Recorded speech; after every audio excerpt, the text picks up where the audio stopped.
Welcome to the Think Big Dentistry Show. I'm Dr. John, and I'm with my co-host, the fantastic Marilee Sears. Marilee, how are you I am today? excellent. Hi, how are you doing, Dr. John?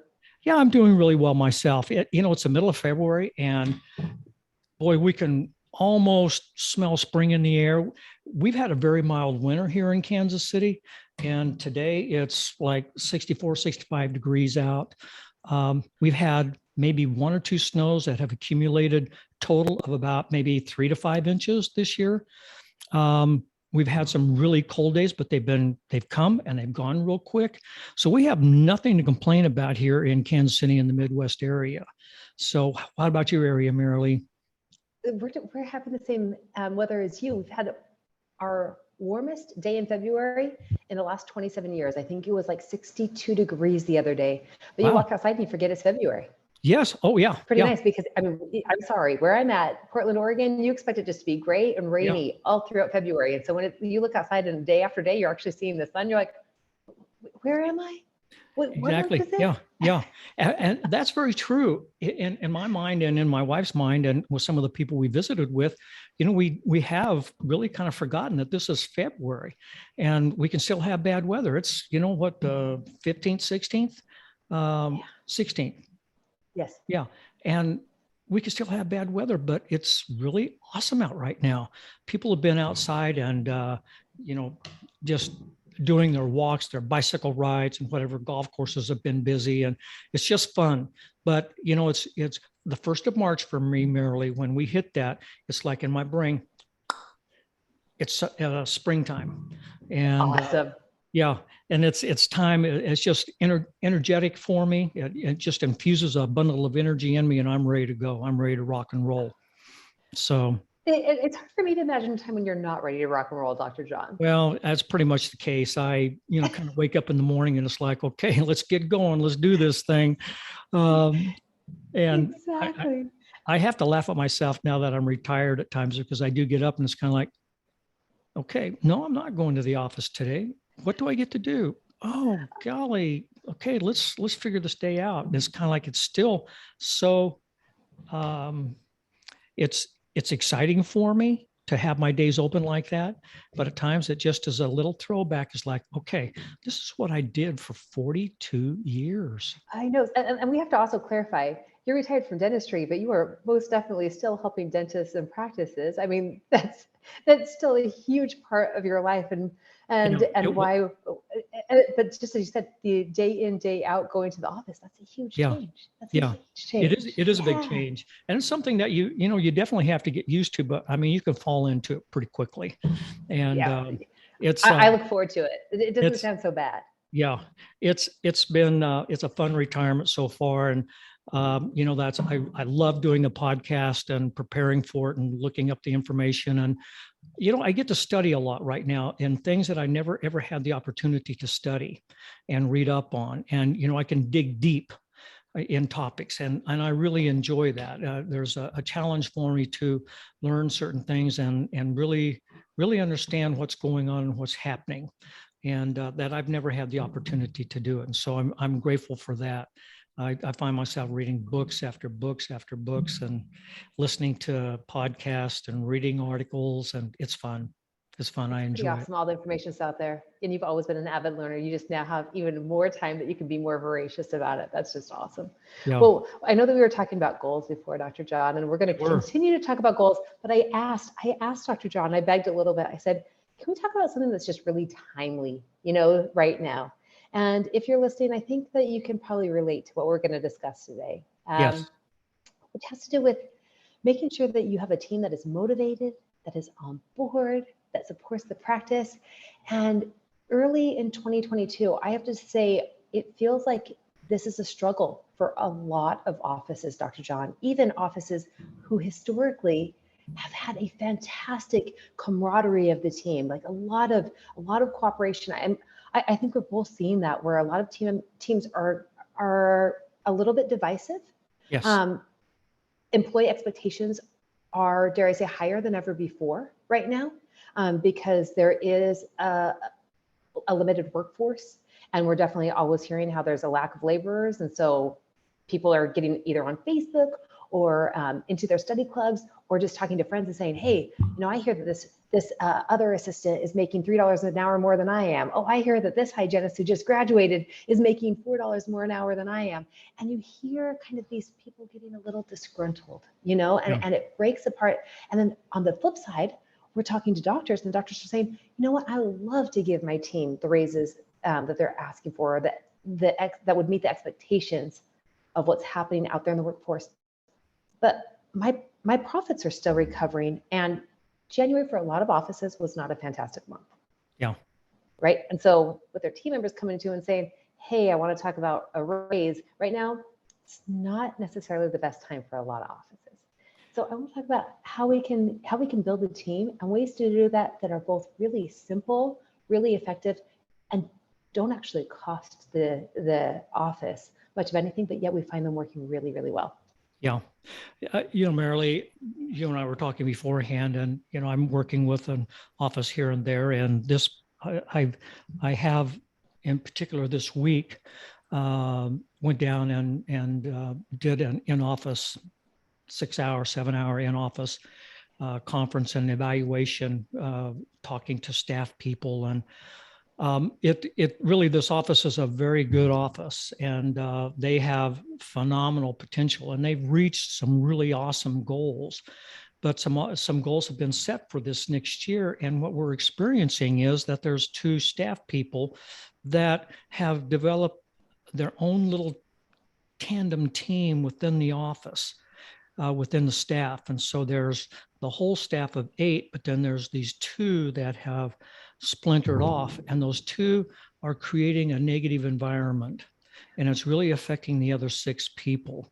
And it's very frustrating for them, because they know they have seen these people work at peak maximum productivity and output. They lived in their 20% or 4%. And so I'm trying to get them to refocus and rethink in their minds, what was it like for me, and how did I feel back then when I was really doing this, and identifying what's been the shift. But unless the whole staff is working together, and I know people say you can't get 6, 8, 10 women together and not have conflict. I don't know. There may be some truth to that, but I keep challenging people to be honest and truthful with each other. And with some of these teams, Marilee, what I do is when I hear that there's a conflict like that, I grab the one team member, I grab the other team member, and we go into the conference room and we just talk. Excellent. Dr. John, you are, okay, first of all, you're such an incredible communicator, and you do not shy away. Like, there are some people that, what's the word? They avoid conflict. Yeah. Yeah, right? Oh. But I think you understand, and you continue to teach me in offices that there are breakthroughs on the other side of the conflict. There are. And I heard a definition recently of conflict that I think really goes well with what we're speaking about today. And the definition of conflict, which I heard is an unmet need expressed poorly. I would believe that. Right? I do. Yes. Yeah. I do believe that. Most people aren't being resistant just because they want to be resistant. Correct. Whether this is the issue, is that they may not even know what the unmet need is. And that's what we're going to talk about a little bit more today. That's very probable. That is, yes. There's truth to that. I see that also in visiting with staff, and for 42 years, I witnessed people that they were not aware at all as to the conflict and the issues that they were causing. And when we sat down and talked with them, they didn't realize it. And then we talked.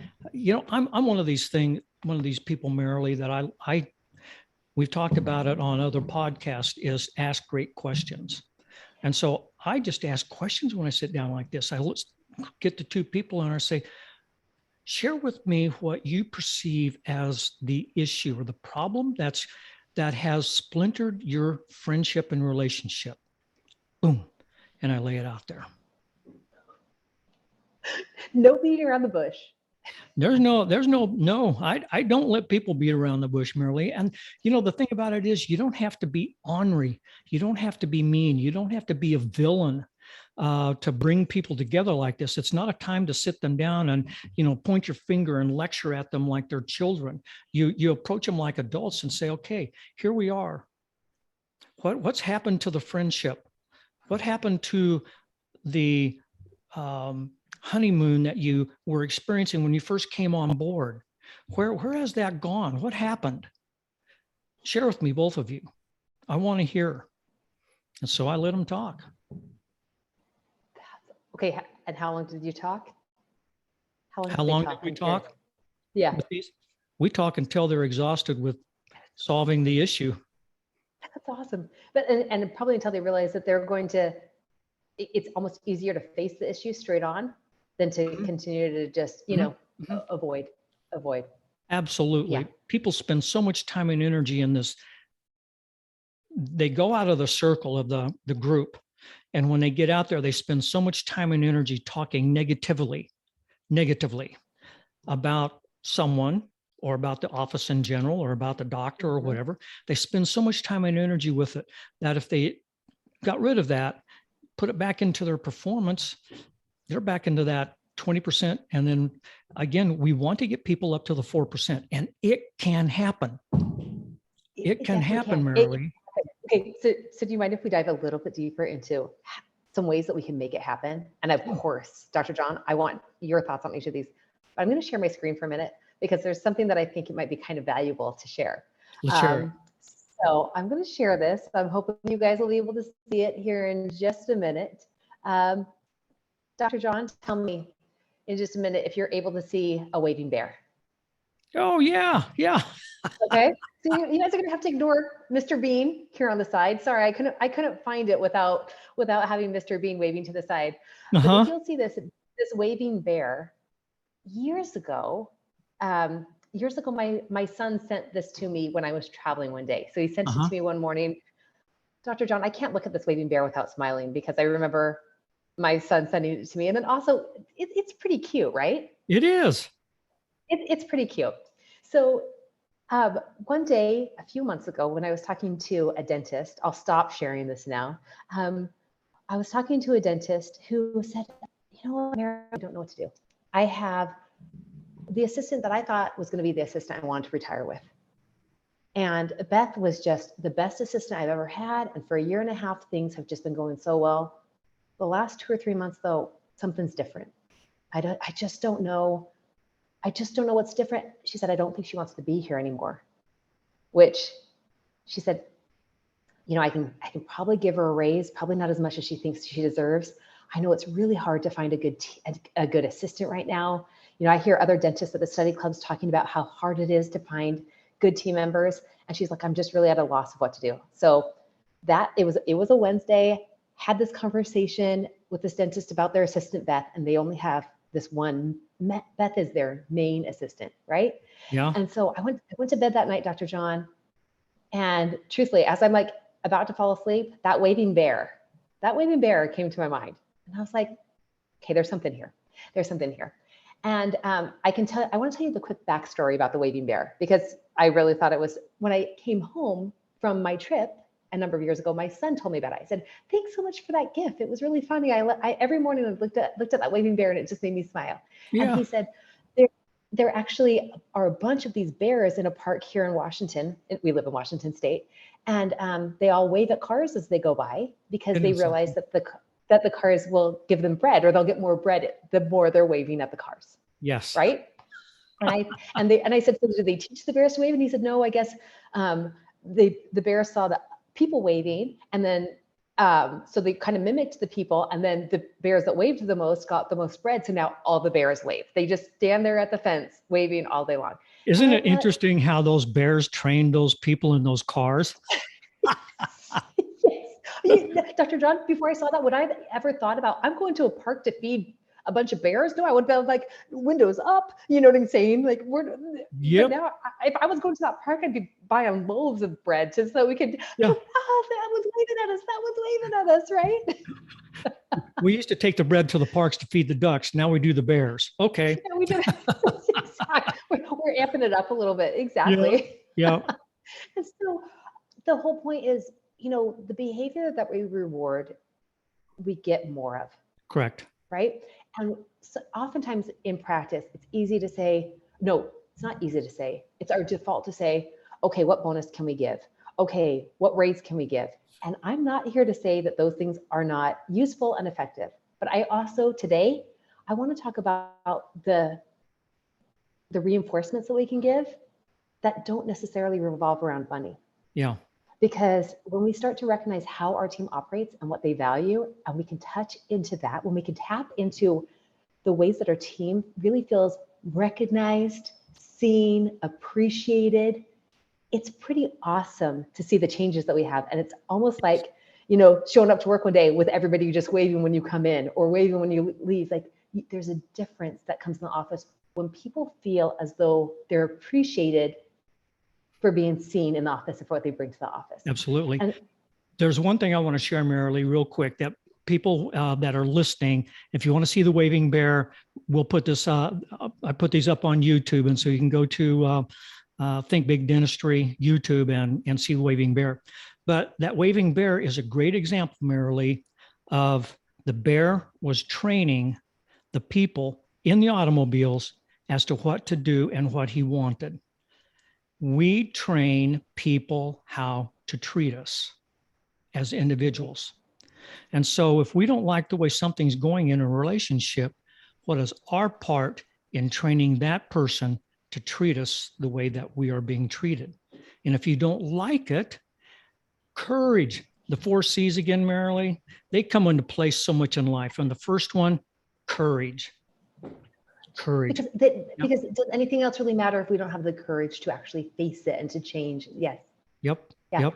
Okay. Yes, 4 C's matter a lot. Okay. So with this particular team member, with Beth and this dentist in Colorado, this is the plan that we made. After the bear situation, I sent her the bear GIF and I said, you know what? I really wonder if Beth is feeling appreciated, right? Because I think it seems like she stopped waving. I mean, for lack of a better word, I kind of said that. Like, it seems like she's kind of stopped waving. So forgive me, I should have known the name of this book before I got on, but I think it's called Appreciation in the Workplace. I'm pretty certain it's called Appreciation in the Workplace. Okay. And it's based off of the 5 love languages, which I really do enjoy that book. It talks about how you strengthen relationships by speaking to each other in the languages that they prefer. So the appreciation at work has to do with how do you express your appreciation to your team in a way that really hits home for them. And there's 4 different ways that we can do it. We can do it through written and verbal communication. We can do it through time and care. We can do it through gifts and bonuses. And we can do it through service and it's service, like helping them in different ways. Yeah. Right. So we came up with a quick 20 question quiz. I put it together for this dentist to give to Beth and to each of her team members. But we did it with Beth first because she had an annual review coming up. Okay. And it turned out that while Beth's main complaints had to do with the fact that she felt like she deserved a raise and that she was being underpaid and she'd heard that other assistants were making more, when she actually did this quiz and we ranked what her different languages of appreciation were, service was her top one and bonuses and gifts were actually her bottom one. Wow. Right? And so having that information, the doctor was able to meet with Beth and say, okay, let's talk about some ways that you feel like the team is supporting you. It's kind of service and support. And Beth started to say, you know what? When I come in here in the morning, the compressor's never on. The ultrasonic's never set up. The statum is never emptied. It just feels like if I don't do it, nobody else does it. And the doctor said, you know what? We can change that. Let's change that. And they just came up with a really simple, hey, if you're the first one to arrive, do these 2 things, right? And then everything else was just assigned out to the hygienist does this. Maybe it fills the ultrasonic in the morning. Okay, the dental assistant, turns on the compressor, but it just divvied out those responsibilities. And then the dentist in particular made a point of saying to Beth every day, hey, if you'd like me to, I can stay and empty the statum tonight if you want to go. Does that make sense? Like just little things like that where the doctor would have been willing to do it before. It just never really Yep. knew it was a tension point, right? He didn't know Correct. that it bothered Beth, right? Correct. And so now that this is coming up on 3 or 4 months ago that Beth did this quiz, Uh-huh. and the doctor's like, I have my Beth back. Good for him. Good for her. Isn't that awesome? Isn't It that awesome? is. And so having done that, this quiz that I put together, I've been having a number of offices do it, and we're willing to share it with you guys. Those of you awesome listeners, if you'll email us at gordonsearsdental@gmail.com, we'll email you the quiz so that you can do it with your team too. We've had 28 team members take this quiz, and the really incredible piece, Dr. John, is that out of those 28 employees, only two of them have said that gifts and bonuses are the primary way that they feel appreciated. Interesting. As I said, conflict is an unmet need poorly expressed. And the truth is, I think oftentimes when a team member doesn't feel appreciated, the only way that they feel that they can ask to be appreciated is, hey, I need a raise. Correct. But the truth is, oftentimes there's an unmet need underneath that actually needs to be fulfilled even more. That would help them even more to feel appreciated. Yeah. I want to hear your thoughts. That's a great little mini study there, Marilee. 28 people. That's a pretty decent sample size to get a good understanding as to what is a motivator for people. And that's been so true through the years with people, is they want recognition and acknowledgement. And this is where I think that morning huddle meeting, Marilee, I have, a couple of offices, and they're kind of resisting that morning huddle meeting. And I tell them that is the absolute most valuable time during the day for you to coordinate your day, make sure things are running smoothly, and to give that appreciation to the staff people individually, but then collectively as a group. I always praised my staff because I felt like they were an awesome, awesome team. And they like to hear that. Now, does it make it difficult for me to go in at a certain point and coach someone up? No, because I don't have an adversarial relationship with that staff person. Your doctor that you're talking about, he was probably very timid, not in a wussy negative way, but he was timid in approaching this individual because he had no idea. And he was afraid that she was going to ask for something that he couldn't give and that she was going to leave. Correct. Right? Yeah. So it's that fear thing that paralyzes us, and we don't do what we should do. 4 C's, courage, Marilee. And the one thing I'll say is, courage is essential. This is a very simple way to start the conversation with your team. As I said, we put together this simple quiz, which it more or less says something like, if you do really well, would you like for your boss to acknowledge you, or would you like a gift card with a thank you, as a thank you? It's just simple A or B, B or C, C or D. And then at the end, you tally it up and you go, hey, turns out that I really am like a verbal and written recognition, right? Like I really, that recognition. And I would say, I tend to find in dentistry, that is our greatest. People really like that recognition. They do. And so once we know what our teams need, it's so much easier to give it to them. It's so much easier to give it to them. It is. And to give you, again, a quick example, this is another office. The dentist, super kind periodontist, very kind periodontist, but felt as though the camaraderie, the cooperation, just the overall, I don't know what just that feeling, the energy in the office was declining. And he said, I don't know what to do, because I tell my team, thank you. I appreciate them. And he said, I every time I meet with them for their reviews or team meetings, oftentimes I kind of hear this thing of like, I just don't feel like I'm doing enough. The team member said, I feel like I'm not doing enough. It feels like we're falling short of your expectations, these things. And he said, yeah, I have a really high bar that I set for my office. but I also really appreciate my team. I know I have a great team. And when they leave for the day, I say, hey, thank you. Thank you Yeah. for your help today. Yeah. And I'm going to tell you something, Dr. John, that I can only tell because I've been a team member, is that it's real.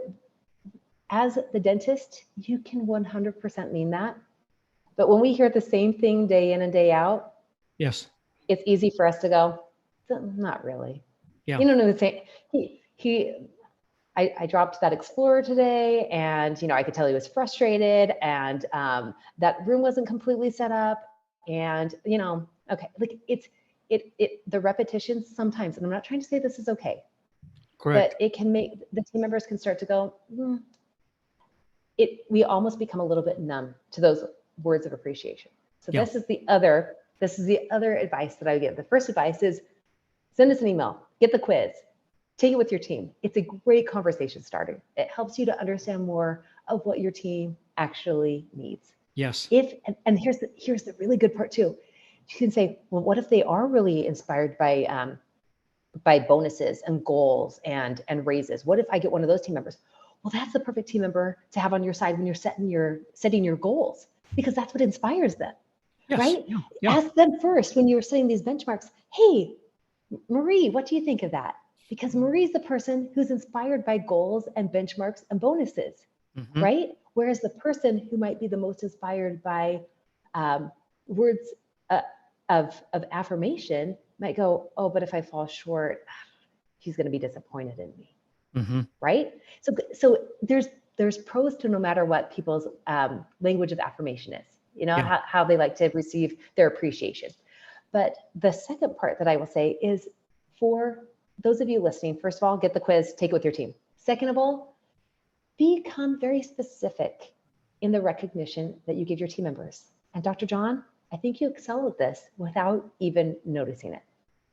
It's powerful to say to a team member, hey, you did awesome yesterday. It's even more powerful to say to a team member, that patient, Joyce, she has been really difficult, and you handled her perfectly yesterday.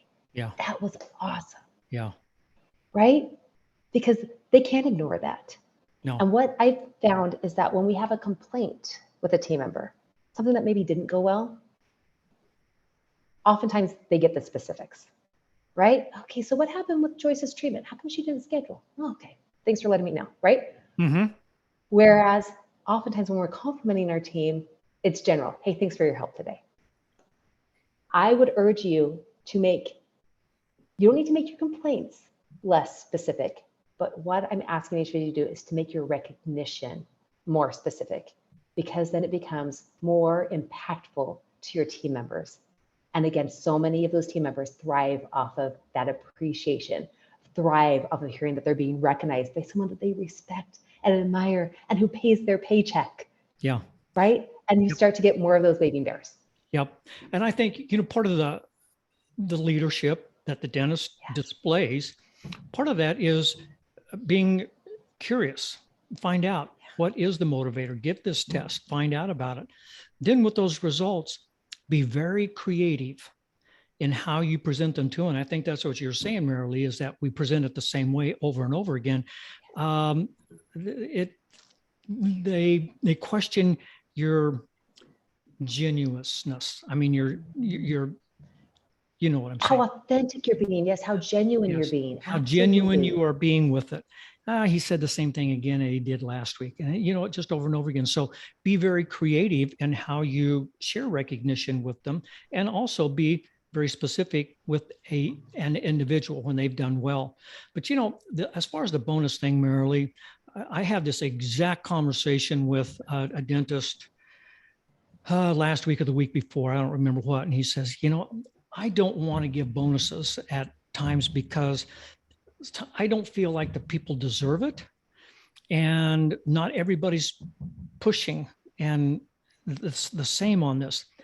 And so I told him that one thing that I would do at times, again, I would try to be creative in how I showed my appreciation, is you can give a bonus to everybody and you don't have to give a lot. If you go to the bank and if you have 8 staff members, go into the bank and ask the bank to give you the newest 8 $50 bills that they have. And then at the beginning of the staff meeting, just stand up, give your little message of how much you appreciate them and what they've done, and then just walk around and give 50s to them.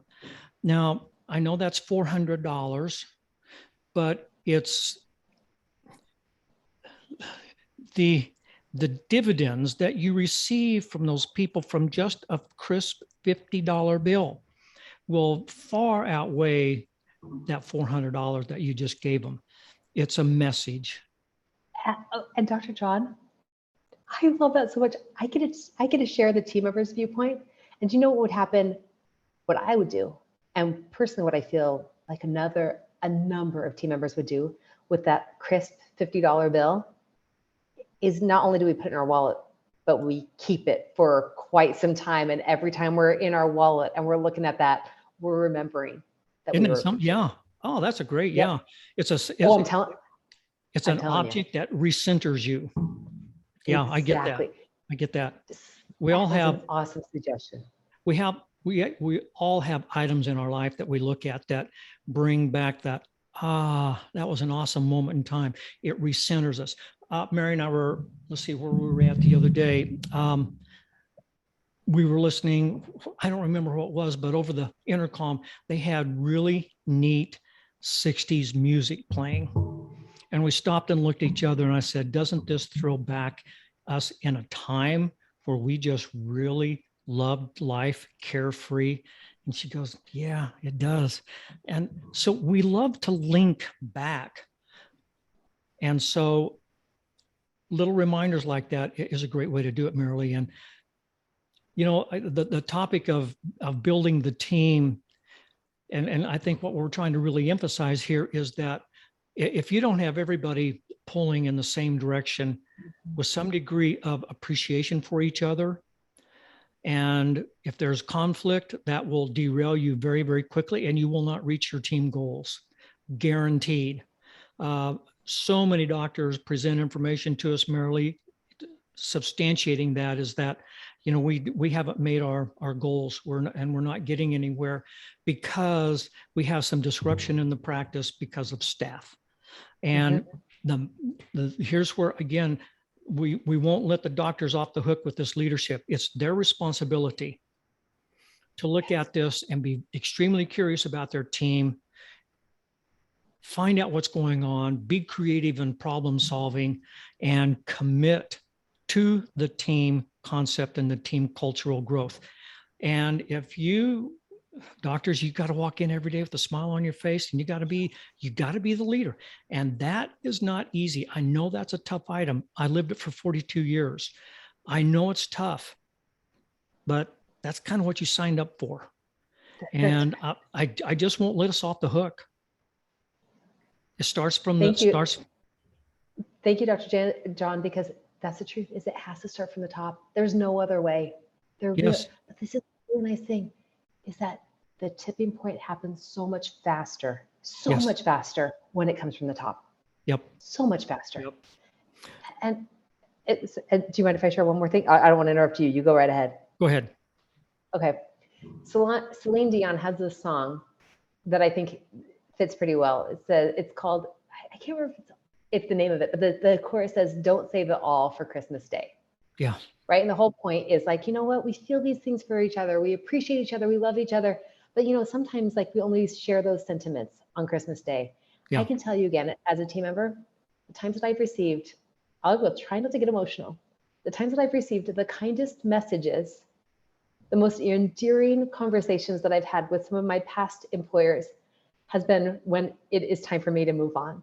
Because I moved, because I was getting married, because there were things where, you know, I just no longer was going to be with the practice.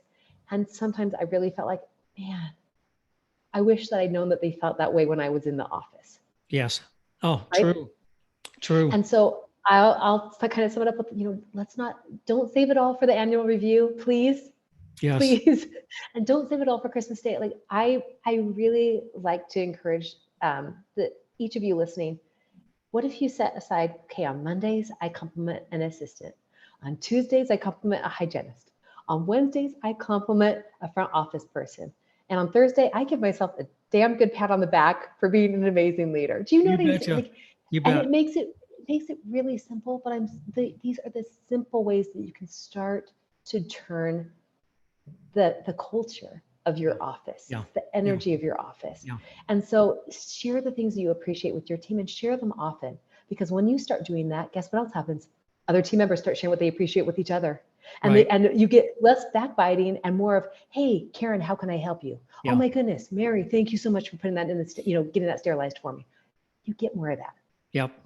And again, here with the doctors, your staff is where it is because you have created that. You've created the atmosphere, you've created the culture. And if you don't like it, and there's like two people that have splintered off, then it's your responsibility to go back and find out and bring them back gracefully in a way with which they feel appreciated back into the group and have the rest of the group take off with them. So again, doctors, I'm going to make you look in the mirror and figure out how to deal with this. When you do that, this is the most overlooked item, I think, Marilee, in setting goals. We set the financial goal and we set it high, which I want people to be ambitious. I want them to be very, very ambitious. And we can talk about that at a later podcast. Be ambitious to the nth degree with this. Go for it and get your team aligned, and it will happen. It will happen. So there we are, Marilee. We've come to the end of today, and we'll continue this theme and goal setting and what's really involved a little bit deeper more in Yes. how to accomplish those things. So don't give up on your goals. Don't give up on your staff people. See what you can do. Be courageous and see what you can do to really create the culture that you're looking for. There you That's are. it, Dr. John. So It's all on your shoulders. it is. It is. Yay. Love it. Okay, Mary Lee, it's been fun talking with you today. If any of you want to connect with us, go down in the bottom of the show notes and you can send an email to us. And also, if you want the test, send that request on that, and Mary Lee will send that out to you. And if you any way that we can help you beyond this, let us know. We'd be glad to do it. That's what we're here for. We're here to think big dentistry. We want you to think big. So go out, tribe, and start thinking big again.